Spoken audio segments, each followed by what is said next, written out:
Oscar wouldn't stop talking about Steve hitting me, even though I'd never told him those words. The bright green parrot perched in his cage by the living room window kept repeating the same phrase over and over, his black eyes fixed on me with an intensity that made my chest tight. "Mama, Steve no good. Steve hurt Mama." My name is Olivia Chen, and I'm 34 years old. 6 months ago, I thought I had a decent marriage to Steve Morrison, a comfortable house in suburban Phoenix, and a future that looked predictable, if not exciting. Now I'm sitting in a family law office while my divorce attorney, Patricia Valdez, shuffles through papers and tries to pretend my parrot isn't the star witness in my domestic violence case. The fluorescent lights buzzed overhead, casting everything in that harsh office glow that makes everyone look tired and older. Patricia's law degree hung crooked on the beige wall behind her desk, next to a motivational poster about justice that had seen better days. I'd chosen her because she specialized in domestic cases and had good reviews online. What I hadn't expected was how surreal it would feel to discuss my marriage falling apart while my dead grandmother's parrot provided the soundtrack. "The bird keeps saying what exactly?" Patricia asked for the third time, her pen hovering over her legal pad. She was probably in her 50s, with greying hair pulled back in a practical bun and the kind of tired eyes that suggested she'd heard every variation of domestic horror stories. "Steve hurt Mama. Mama, Steve no good. Steve hit Mama hard." I repeated Oscar's phrases, each word feeling like swallowing glass. He's been saying it for 2 weeks now, ever since I filed the papers. Patricia's eyebrows rose slightly. "And you never taught him to say these things?" "Never." Oscar learns phrases he hears repeatedly. That's how African greys work. I touched the fading bruise on my wrist, hidden under my cardigan sleeve. The yellow-green mark was almost gone now, but I could still feel Steve's fingers wrapped around my arm when he'd grabbed me during our last fight. He must have heard Steve and me arguing, or worse. The truth was more complicated than I could explain to Patricia. Steve had been careful. The pushing, the grabbing, the occasional slap happened when he thought no one was around. He was smart about it, always making sure there weren't witnesses. Except Steve had forgotten that Oscar was always watching, always listening, absorbing everything with that uncanny intelligence that made African greys such remarkable companions. I'd inherited Oscar from my grandmother 3 years ago when she died at 91. She'd had him for 15 years before that, and he still spoke with her slight Korean accent when he repeated her old phrases. "Good morning, sunshine" came out as "Good morning, sunshine, ah." "Time for dinner" sounded like "time for dinner." But these new phrases about Steve came out in my sunshine voice, perfectly mimicked. The voice Oscar heard most often these days since I'd been working from home. "The problem is," Patricia continued, clicking her pen nervously, "a parrot's testimony isn't admissible in court, but his behavior might support your claims of emotional distress and the hostile environment in the home." Hostile environment. That was one way to put it. Another way would be to describe the slow erosion of my confidence over 2 years. The way Steve had gradually isolated me from friends by criticizing them until I stopped inviting them over. How he'd convinced me to quit my job at the marketing firm because he made enough money for both of us. And wouldn't it be nice if I could focus on making our house a real home? A real home. I'd tried so hard to make it that. I'd learned to cook the meals Steve's mother had made for him growing up. I'd repainted the guest room twice because the first color wasn't quite right. I'd organized his closets and kept fresh flowers on the dining room table and never complained when he came home late from work without calling. But somehow, nothing I did was ever quite enough. Steve had moved out 3 weeks ago after I'd finally worked up the courage to file for divorce. But he still had keys to the house. He'd been stopping by when I wasn't there, claiming he needed to get his things. I'd come home to find drawers slightly open, papers moved around, my laptop mysteriously rebooted. Last Tuesday, I'd walked in to find Oscar agitated and pacing in his cage, his food dish knocked over and scattered across the newspaper lining. Steve's cologne still hung in the air, that expensive woody scent that used to make me feel safe. "Has your husband shown any animosity toward the pet?" Patricia asked, making notes on her pad. I thought about Steve's face when Oscar first started his new repertoire 2 weeks ago. We'd been in the kitchen discussing the property division when Oscar had suddenly piped up from the living room with a cheerful, "Steve hurt Mama!" Steve's jaw had gone tight, his hands clenching into fists at his sides. He'd looked at me like I'd trained Oscar to say it on purpose. "He hates that Oscar talks so much," I said carefully. "Always complained about the noise. Said it was like living with a broken record player." What I didn't tell Patricia was what happened 2 nights ago. I'd been in the kitchen washing dishes when I heard Oscar's cage door slam shut with more force than necessary. The metal latch made a sharp clicking sound that echoed through the house. When I rushed to the living room, drying my hands on my apron, Steve was standing there with Oscar's water dish in his hands. "Just giving him fresh water," Steve had said, but his smile was wrong. Too wide, too cold. The kind of smile that didn't reach his eyes. Poor guy looked thirsty. Oscar had been pressed against the back of his cage, his feathers slightly ruffled, which was unusual for him. He was normally social and curious around people, even Steve. But that night, he'd stayed as far from the front of his cage as possible. The next morning, Oscar had been lethargic. He barely touched his favorite sunflower seeds and kept his head tucked under his wing, only emerging when I spoke directly to him. I'd taken him to Dr. Martinez at the emergency vet clinic, driving 20 minutes across town with Oscar's travel carrier secured in the passenger seat. My heart pounding the entire way. But after a thorough examination and some basic blood work, they couldn't find anything wrong. Birds hide illness very well, Dr. Martinez had explained, his kind face creased with concern. In the wild, showing weakness makes them targets. But his vitals look good. Could just be stress from the changes in his environment. Changes in his environment. That was a polite way of saying that Oscar could sense the tension in the house, the anger and fear that had been building for months before finally exploding into this messy divorce. "Mrs. Morrison, I need to ask this directly," Patricia said, leaning forward across her desk. The fluorescent light caught the silver frames of her reading glasses. "Do you believe your husband would harm the bird to prevent him from, well, talking?"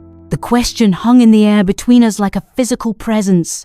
6 months ago, I would have laughed at such a suggestion. Steve Morrison, the regional sales manager who coached Little League Baseball on weekends and brought me flowers on our anniversary? The man who'd held me when I cried after my grandmother's funeral, who'd helped me clean out her house and carefully transported Oscar's large cage in his pickup truck. Hurt a defenseless animal. But that was before I learnt to recognize the different sounds Steve's footsteps made, depending on his mood, before I started automatically flinching when he reached for his coffee cup too quickly in the morning, before I began measuring my words carefully to avoid setting off his temper, before Oscar started speaking in my voice about things I'd never said aloud, but that had somehow become part of the soundtrack of our deteriorating marriage. "I think," I said carefully, choosing my words like stepping stones across dangerous water, "that Steve is very concerned about his reputation. He's up for a promotion at work that would mean a transfer to the corporate office in Dallas. His parents think he's the perfect son. His friends at the golf club see him as this successful, stable guy. If Oscar keeps talking like this around other people..." I didn't finish the sentence, but Patricia nodded slowly. She understood what I was implying. Steve's image was everything to him. He'd built his identity around being the guy who had it all together, who'd married the quiet Asian girl and settled into suburban respectability. A parrot testifying to domestic violence would shatter that carefully constructed facade. "We need to document everything," she said, making more notes. "Keep a record of the bird's behavior, any unusual incidents, any time your husband is around the pet unsupervised. Do you have a way to monitor the house when you're not there?" I shook my head. "Steve always said security cameras were paranoid, that our neighborhood was safe." Now I wondered if his objection had been less about the expense and more about not wanting his actions recorded. After I left Patricia's office, I sat in my Honda Civic in the underground parking garage for 20 minutes, hands shaking as I tried to process what I'd just implied about the man I'd been married to for 4 years. The man who'd held me when my grandmother died, who'd promised to love and protect me during our wedding ceremony at the little Presbyterian church where his family had attended for generations. But promises were just words, and I was learning that words could be weapons too. Steve had mastered the art of using them to cut me down without leaving visible marks. You're being too sensitive. That's not what happened. Maybe if you weren't so emotional all the time. The drive home took me through our neighborhood, past the manicured lawns and matching mailboxes, past the park where young families pushed strollers and walked golden retrievers. Normal people living normal lives. I'd thought I was living a normal life too, until Oscar started talking and everything began to unravel. When I got home, Oscar greeted me with his usual enthusiasm from his perch by the front window. "Mama home! Good mama!" His bright green feathers caught the afternoon sunlight streaming through the blinds, and for a moment, everything felt normal again. But then, his expression shifted, and he tilted his head in that particular way that meant he was about to say something important. Birds have subtle body language if you know how to read it, and I'd spent 3 years learning Oscar's moods and signals. "Steve hurt Oscar too," he said in my voice, clear as day. My blood went cold. I'd never said those words, never even thought them until this exact moment. Standing in my living room with my purse still hanging from my shoulder, which meant Oscar was learning new phrases. Recent phrases. Things he'd heard happening in this house while I wasn't around to witness them. I walked over to his cage with unsteady legs, my heart hammering against my ribs. "What did you say, Oscar?" He repeated it, adding more details that made my stomach clench with dread. "Steve hurt Oscar. Steve bad man. Mama help Oscar." The implications hit me like a physical blow. If Steve was willing to hurt Oscar to keep him quiet, what else was he capable of? And if he'd been coming to the house when I wasn't here, what had he been doing besides allegedly giving Oscar fresh water? That night, I couldn't sleep. I lay in bed listening for sounds, for the turn of a key in the lock, for footsteps in the hallway. Oscar was quiet in his covered cage downstairs, but I kept thinking about his lethargic morning after Steve's visit, about that cold smile, about the way Steve had been holding the water dish like he owned the place. At 3 a.m., I made a decision that would change everything. I crept downstairs in my bare feet, avoiding the creaky step third from the bottom, and uncovered Oscar's cage. He blinked at me in the dim light from the hallway, his head cocked curiously. "Oscar," I whispered, settling into the armchair beside his cage. "I need you to tell me everything you remember, everything you heard." And for the next hour, in the dark quiet of my living room, my grandmother's parrot became the witness I'd never known I needed. As he repeated phrase after phrase in voices I recognized, Steve's angry growl, my own frightened whispers, sounds that painted a picture of a marriage I'd been too afraid to see clearly. I finally understood that Oscar wasn't just talking. He was testifying. By dawn, I had a notebook full of phrases that made my hands shake as I wrote them down. Oscar had repeated conversations I'd forgotten, arguments I'd tried to block out, and worst of all, sounds from the house when I wasn't home. His perfect mimicry included the exact tone Steve used when he was angry, the way my voice got smaller and smaller during fights, and phrases I'd never heard before that made my blood run cold. "Stupid bird won't shut up," in Steve's voice, followed by the sound Oscar made when something startled him.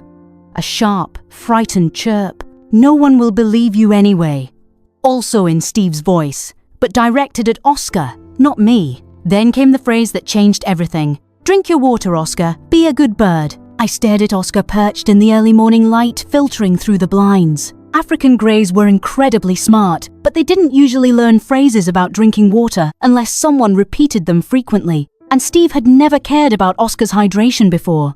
The only time I'd ever seen him give Oscar water was 2 nights ago, right before Oscar got sick. My phone buzzed with a text from Steve. "Coming by at 10 to get my golf clubs. Won't take long." It was 7 a.m. He was giving me 3 hours notice, which was more courtesy than he'd shown lately. But something about the timing felt wrong. I was supposed to be at work by 9, teaching my Tuesday morning online marketing workshops from the spare bedroom I'd converted into a home office. Steve knew my schedule better than anyone. I called in sick for the first time in 6 months. At 9:30, I moved Oscar's cage into the spare bedroom and set up my laptop to record. If Steve was planning to hurt Oscar again, I needed proof. But as I adjusted the camera angle, Oscar tilted his head and said something that made my heart stop. Mama at work. Mama always at work Tuesday. Steve had been counting on me being gone. When Steve's key turned in the front lock at exactly 10 a.m., I was waiting in the kitchen with my coffee mug, trying to look casual. The familiar sound of his footsteps crossing the hardwood floor brought back memories of better times. Sunday mornings when those same footsteps meant he was bringing me coffee in bed. "Olivia?" His voice carried surprise and annoyance. "Thought you had classes this morning." "Called in sick," I replied, not looking up from my phone, feeling a bit under the weather. He appeared in the kitchen doorway, and I was struck by how different he looked. Steve had always been particular about his appearance. Pressed shirts, perfectly styled hair, shoes that cost more than my monthly grocery budget. But today, his hair was unwashed, his shirt wrinkled, and there were dark circles under his eyes that suggested he wasn't sleeping well in whatever temporary living situation he'd found. "Where's the bird?" he asked, glancing toward the empty living room. "Upstairs. Thought the noise might bother me while I'm not feeling well." I watched his face carefully. Something flickered across his expression. Disappointment? Frustration? "Oh, well, I'll just grab my clubs and get out of your hair." But instead of heading to the garage where his golf bag was stored, Steve walked toward the stairs. My pulse quickened. "Actually," I said, standing up quickly, "maybe you could help me with something first. The garbage disposal is making a weird noise." Steve paused on the bottom step, his hand on the banister. For a moment, neither of us moved. Then he smiled, but it was that cold smile again, the one that didn't reach his eyes. "Sure, honey, always happy to help." The endearment sounded wrong coming from his mouth now, like an old key trying to fit a lock that had been changed. He followed me to the kitchen sink, and I turned on the disposal, which was working perfectly fine. As it hummed normally, Steve leaned closer to listen, and I caught a whiff of alcohol on his breath. "At 10 in the morning? Sounds fine to me," he said, straightening up. "You sure you're not just imagining things?" There it was! The casual gaslighting that had become his specialty over the past 2 years, making me doubt my own perceptions, my own senses, my own sanity. But this time, instead of making me feel confused and uncertain, it made me angry. "Maybe," I said evenly. "I have been imagining a lot of things lately." Something in my tone made him look at me more sharply. "Like what?" From upstairs, Oscar's voice drifted down, muffled but audible. "Steve hurt Mama. Steve bad man." Steve's jaw tightened. "That goddamn bird. I don't know why you keep that thing around. It's obviously disturbed from being cooped up in that cage all the time." "He's not disturbed," I replied. "He's just repeating what he's heard." "Birds don't understand what they're saying, Olivia. You're projecting human emotions onto an animal. It's not healthy." The irony of Steve lecturing me about what was healthy wasn't lost on me, but I kept my voice calm. African greys are incredibly intelligent. They understand context, emotions, patterns. Oscar knows the difference between happy voices and angry voices. "It's a bird," Steve said flatly, "not a witness." The word witness hung in the air between us. Steve realized what he'd said, and I watched his face change as he understood that he'd essentially admitted there was something to witness. From upstairs, Oscar continued his commentary. "Mama Steve no good. Steve hit Mama hard." "Jesus Christ," Steve muttered, running his hands through his unwashed hair. "This is exactly why I need to get my things and get out of here. That bird is going to keep causing problems." "What kind of problems?" I asked. Steve's phone buzzed, and he glanced at it with an expression that made me curious. He typed a quick response, his thumbs moving rapidly across the screen. "Just problems. Look, I really need to get upstairs and get my golf clubs." But his golf clubs were in the garage, and we both knew it. "Steve," I said carefully, "what were you planning to do upstairs?" He looked at me for a long moment, and I saw something shift in his eyes. The mask of civility he'd been wearing since he walked in started to slip. "I was going to check on the bird," he said finally. "Make sure he was okay after being sick the other day." "Check on him how?" Steve's phone buzzed again. This time, when he looked at it, his face went pale. He started typing frantically, then stopped and shoved the phone in his pocket. "I should go," he said abruptly. Without your golf clubs? He paused, caught in his own lie. Right, the clubs. But instead of heading to the garage, he started toward the stairs again. That's when Oscar's voice echoed down the hallway, clearer than before because I'd left the spare bedroom door open. Drink your water, Oscar. Be a good bird, in Steve's voice, followed by Oscar's own voice saying, No! No! Oscar, no, want water! Steve froze on the stairs. I felt my stomach drop as the implications hit me. Oscar was repeating a conversation where Steve had tried to force him to drink something, and Oscar had refused. That's not what it sounds like, Steve said quickly, but his face had gone red. Then what is it? I asked, my voice barely above a whisper. Steve came back down the stairs, moving faster now, his earlier composure completely gone. Look, the bird was dehydrated. I was trying to help. He was being difficult about it. By forcing him? I didn't force him. I was trying to get him to drink. From upstairs, Oscar provided more context. Steve angry. Steve shake cage. Bad water. Bad water. The phrase bad water felt like a punch to my gut. Oscar had never used those words before, had never had any reason to learn them, unless the water Steve had given him was actually bad. Contaminated. Poisoned. Steve saw my expression change and took a step toward me. Olivia, you're misunderstanding what happened. Then explain it to me, I said, backing away from him. Explain why Oscar learned to say bad water in the past few days. Birds pick up random phrases all the time. It doesn't mean anything. But his voice was shaking now, and that cold confidence he'd worn like armor was cracking apart. His phone buzzed again, and this time he ignored it completely. Who keeps texting you? I asked. Nobody. Work stuff. On a Tuesday morning while you're supposed to be getting your golf clubs? Steve's face was sweating now, even though the house was cool.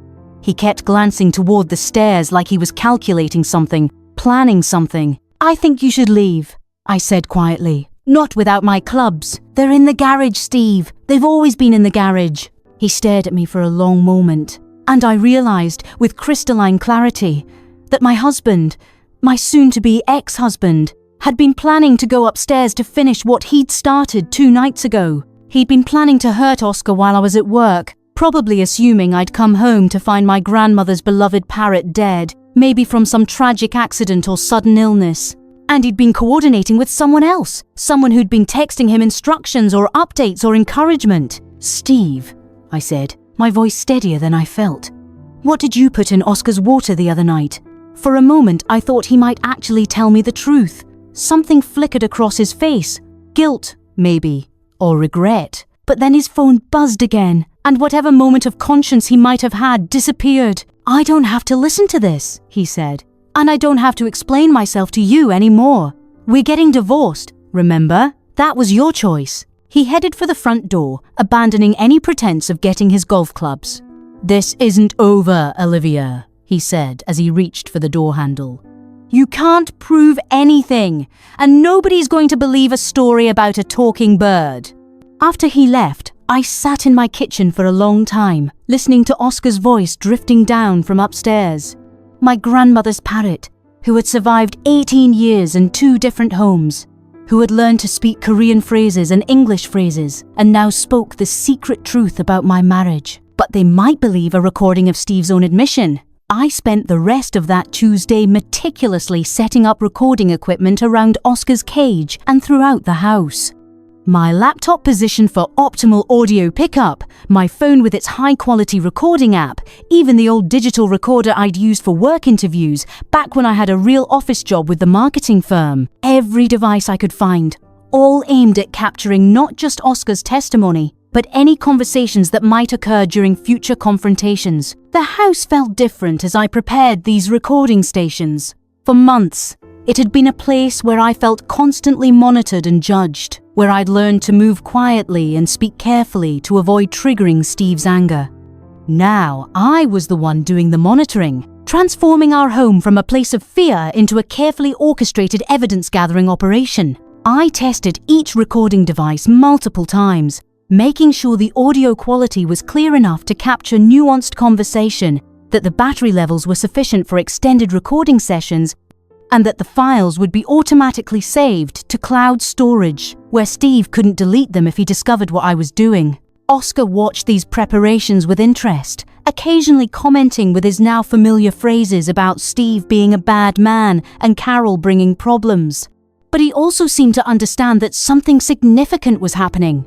African greys are remarkably intelligent birds, capable of reading human emotions and adapting their behavior accordingly. Oscar's demeanor had shifted from the anxiety and fear he'd displayed in recent weeks to something resembling anticipation. "You know we're building a case, don't you?" I said to him as I adjusted the microphone placement near his cage. "You've been trying to tell the truth all along, and now people are finally going to listen." Oscar tilted his head in that thoughtful way that always reminded me of my grandmother. She'd spent 15 years teaching him to communicate, to express himself, to be a bridge between the human world and his own avian intelligence. I wondered what she would think of how her beloved companion had become a witness to domestic violence, a voice for victims who couldn't speak for themselves. That evening, I called my sister Jenny in Portland and brought her up to speed on everything I'd discovered about Carol Morrison's history and the systematic nature of the abuse pattern. Jenny had always been skeptical of Steve's family, particularly his mother's controlling tendencies and passive-aggressive comments about my career and heritage. Now, her concerns were proving to be more prescient than either of us had realized. "Jesus, Liv," Jenny said after I'd walked her through the evidence I'd gathered. "This isn't just domestic violence or animal abuse. This woman has been perfecting techniques for controlling and silencing victims for decades. She's like a serial predator who's learned to operate in the gaps where nobody's watching." "That's exactly what she is," I replied. "And she's trained Steve to use the same methods. He didn't come up with the idea to poison Oscar on his own. He was following a playbook his mother has been writing for years. Have you considered that she might escalate if she feels cornered? People like Carol don't just accept defeat quietly. If she realizes you're building a case against her, she might become dangerous." Jenny's concern wasn't unfounded.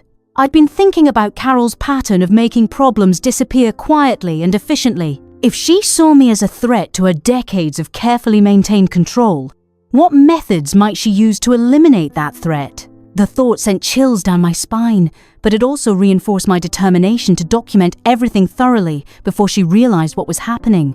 "I'm being careful," I assured Jenny. "Everything I'm doing is through official channels. Veterinarians, lawyers, animal welfare services. I'm not confronting Carol directly or giving her any reason to think I'm investigating her past. What about Steve? He has to know you're not just going to let this go." Steve is panicking. His text messages with Carol are becoming more frequent, and he's clearly not handling the pressure well. I think Carol is getting frustrated with his inability to resolve the Oscar situation cleanly. Maybe that's good. If they start turning on each other, they might make mistakes. Jenny was right. The most dangerous thing about Carol Morrison was her calculated approach to eliminating problems. But if Steve's desperation caused him to act recklessly, it might create the evidence I needed to prove both of their involvement in the systematic abuse. We talked for another hour about practical safety measures, emergency plans, and the importance of having people outside Phoenix who knew about the situation and could verify that I was alive and safe. Jenny insisted on having daily check-in calls and made me promise to contact her immediately if anything felt threatening or dangerous. The next morning brought exactly the kind of reckless behavior Jenny had predicted.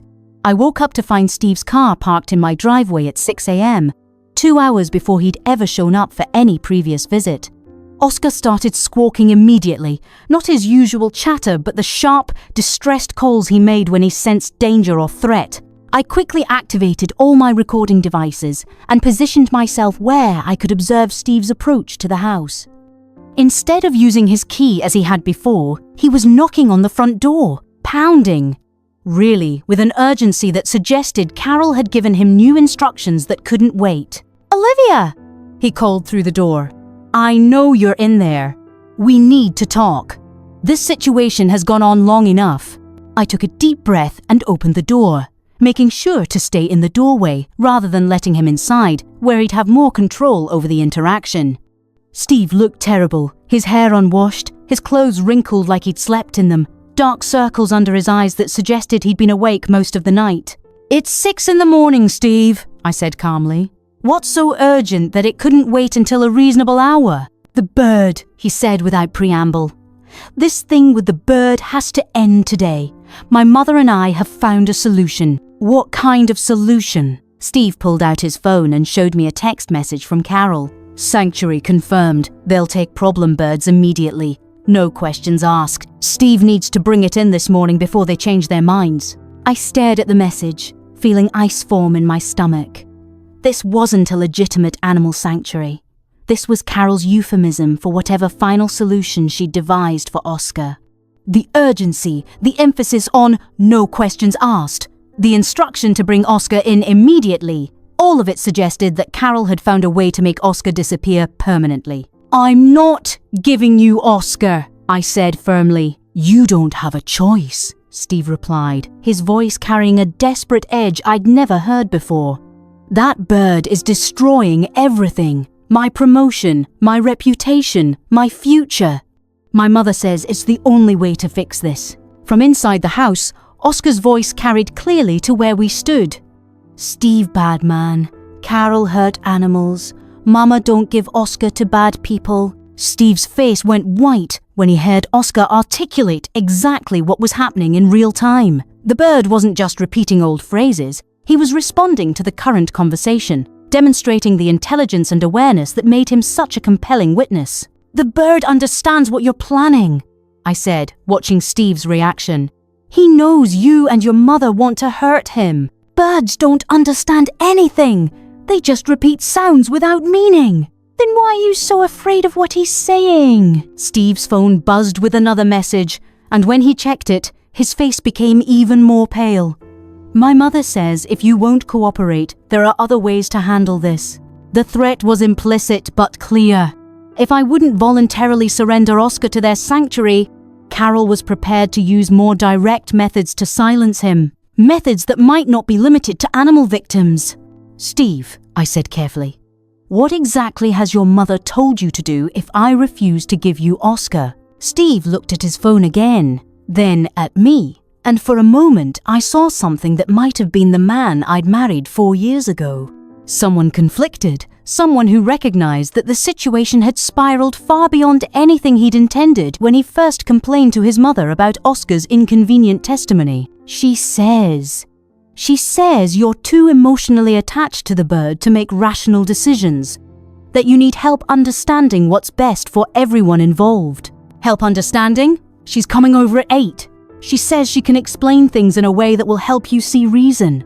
Carol Morrison was planning to visit my house in 2 hours to personally resolve the Oscar situation. After weeks of coordinating through text messages and working behind the scenes, she was finally going to take direct action to silence the witness who threatened everything she'd built. The next morning, I discovered I wouldn't have to wait long to find out. I was in the kitchen making coffee when Oscar started getting agitated upstairs. His squawking was different from his usual chatter, sharper, more distressed. I ran up to the spare bedroom to find him pacing in his cage, his feathers ruffled. "What is it, Oscar?" I asked, approaching his cage carefully. Steve Carr, he said urgently, in a voice I'd never heard him use before. Then he added, in perfect mimicry of my own worried tone, He's early. I looked out the window and felt my stomach drop. Steve's silver Lexus was parked across the street, and he was sitting in the driver's seat, watching my house. It was 7:30 in the morning. I was supposed to be starting my online classes in an hour, and he knew it. My phone buzzed with a text. Left my charger inside yesterday. Coming in to get it. But Steve's phone charger was probably the same iPhone charger as mine, and I had several spares. He had no reason to come back for a charger, especially not to sit in his car and watch the house first.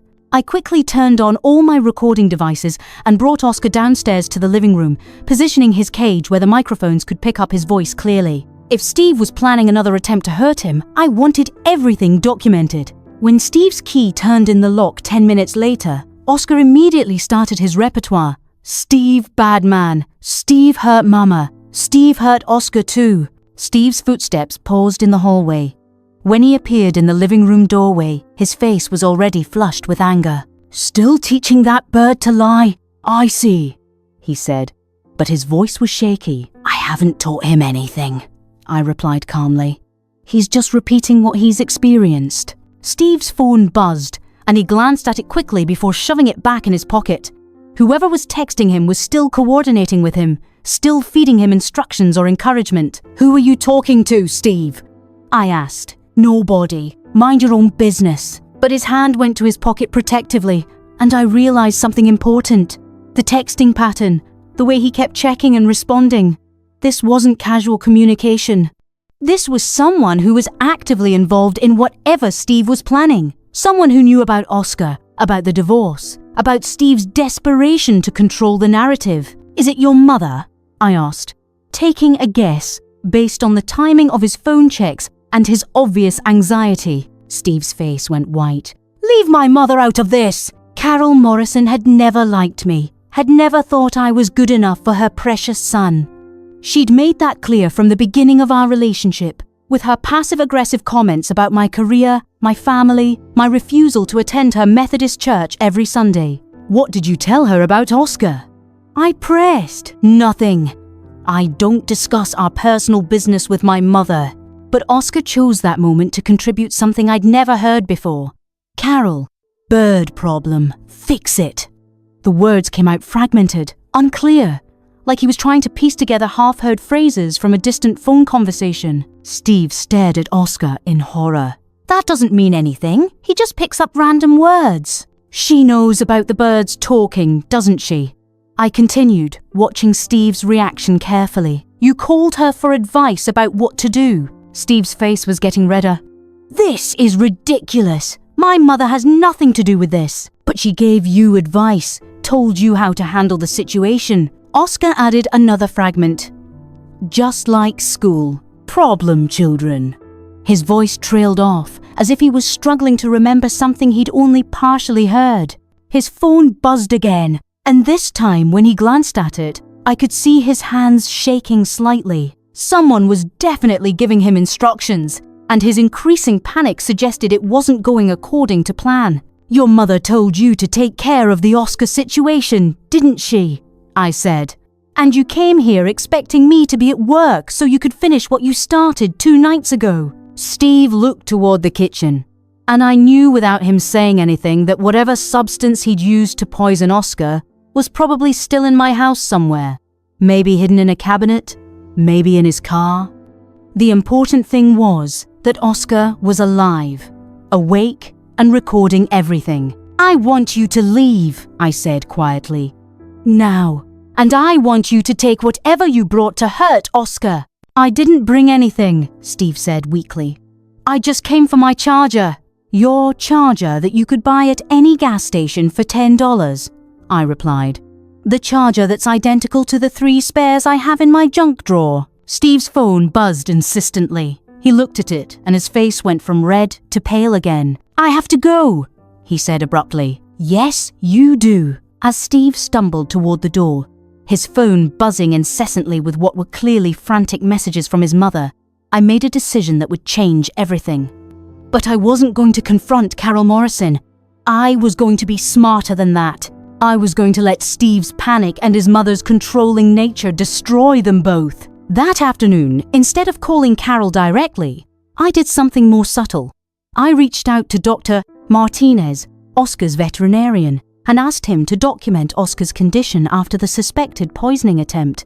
I also called Mrs. Henderson to ask about her cat's recent behavior changes, positioning it as concern from a fellow pet owner. What I discovered was more disturbing than I'd expected. Mrs. Henderson's cat had indeed become lethargic and unresponsive over the past week, but she'd attributed it to old age. The symptoms she described, loss of appetite, excessive sleeping, lack of interest in surroundings, were consistent with poisoning. More importantly, Mrs. Henderson mentioned that Steve's mother had been so helpful, bringing over some natural supplements to help with Whisker's anxiety. Carol Morrison had been testing her methods on the neighbor's cat before targeting Oscar. That evening, I called my lawyer Patricia and laid out everything I'd discovered. The pattern of behavior, Steve's suspicious visits, the coordination with his mother, the neighbor's cat. While none of it was definitive proof, it painted a clear picture of deliberate animal abuse and conspiracy. "We can't use any of this in court," Patricia said. but it might be useful in other ways. Have you considered involving animal welfare services? I had. I'd also considered something else. Social media wasn't just about viral justice. It was about creating a record, establishing a timeline, making it impossible for people to deny what had happened. The next morning, I started documenting everything methodically. Photos of Oscar's condition, recordings of his testimony, statements from Dr. Martinez about the suspicious illness, conversations with Mrs. Henderson about her cat's declining health. I created a private blog where I laid out the timeline of events, not for immediate publication, but as a comprehensive record. When Steve showed up that evening for what would be our final confrontation, I was prepared with documentation rather than dramatic revelations. The evidence I'd gathered painted a clear picture without relying on convenient confessions or perfect timing. "We need to end this tonight, Olivia," he said without preamble. "The bird, the recordings, whatever game you think you're playing, it stops now." I was sitting calmly on my couch with Oscar's cage beside me, my laptop open to the timeline I'd been building. For the first time in our marriage, I felt completely prepared for whatever Steve might say or do. "You're right," I said quietly. "It does end tonight." Something in my tone made him pause. He'd expected fear, pleading, the desperate woman who'd spent 4 years trying to keep him happy. What he found instead was someone who discovered the power of systematic investigation. "Good," he said, trying to regain his momentum. "So we understand each other. The bird needs to go. I found a place that takes problem animals. Like the place your mother recommended for Mrs. Henderson's cat?" I asked calmly. Steve's face went pale. He hadn't expected me to make that connection. "What are you talking about? Your mother brought Mrs. Henderson natural supplements for Whiskers 2 weeks ago. The cat has been lethargic and barely responsive ever since. The symptoms match Oscar's condition after your last visit here." Steve stared at me, realizing I'd been investigating rather than just reacting emotionally. "You've been spying on my mother." "I've been documenting a pattern of animal abuse," I replied, clicking to a new page on my laptop. "Mrs. Henderson is taking Whiskers to a veterinarian tomorrow. Dr. Martinez has already documented Oscar's suspicious illness." Animal welfare services are very interested in cases where animals become mysteriously ill after well-meaning neighbours offer to help with behavioural problems. You can't prove that, but I could prove a pattern. I could prove that Carol Morrison had approached multiple pet owners offering solutions to animal problems, and that those animals had subsequently become ill. I could prove that Steve had been coordinating with someone via text message during his visits to my house. I could prove that Oscar had learned fragments about problem animals and fixing it quick, phrases that suggested overheard conversations about managing threats to the family reputation. Most importantly, I could prove it all through official channels rather than social media drama or viral justice campaigns. "I'm not trying to ruin your reputation," I said, watching Steve's surprised reaction. "I'm not posting anything online or trying to make this go viral. I'm doing something much more effective."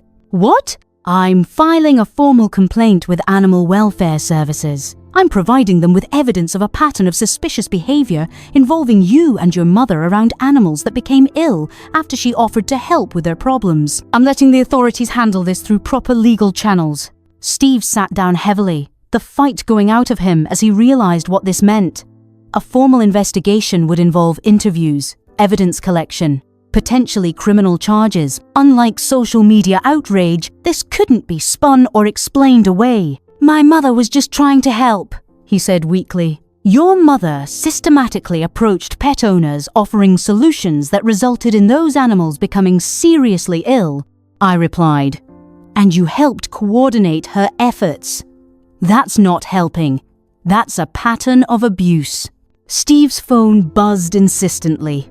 Carol no doubt wondering why her plan wasn't proceeding smoothly. But this time, instead of answering, Steve just stared at the device like it was evidence of his own guilt. Because it was. As Steve left my house that final time, his phone buzzing with what I now knew were increasingly frantic messages from his mother, he looked like a man who finally understood the consequences of his actions. 3 weeks later, the divorce was finalized without contestation.